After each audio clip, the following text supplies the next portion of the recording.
10/3/2025 குரோதி வருடம் மாசி மாதம் 26ஆம் தேதி திங்கள்கிழமை இன்றைய நாளிற்கான ராசி பலன்கள்.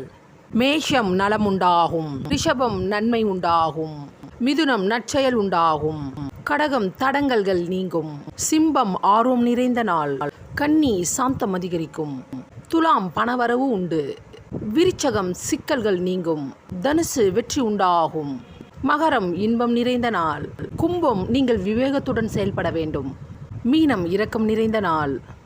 தனுசு ராசிக்கு சந்திராஷ்டிரமம். தனுசு ராசி நேயர்களே, இன்றைய நாள் முழுவதும் உங்களுக்கு சந்திராஷ்டிரமம் உள்ளது. அதனால் எந்த விதமான புது முயற்சியும் மேற்கொள்ளாதீர்கள். வெகு தூர பயணத்தை கண்டிப்பாக தவிர்ப்பது நல்லது. வெளியே செல்லும் பொழுது உங்களுடைய விலை உயர்ந்த பொருட்களை பாதுகாப்பாக வைத்துக் கொள்ளுங்கள். இன்றைய நாள் முழுவதும் உங்களுடைய கடமைகளை மட்டும் செய்யுங்கள். அமைதியை கடைபிடிங்கள். இறை வழிபாட்டை மேற்கொள்ளுங்கள். இன்றைய நாளில் பெருமாளை வழிபாடு செய்யுங்கள்.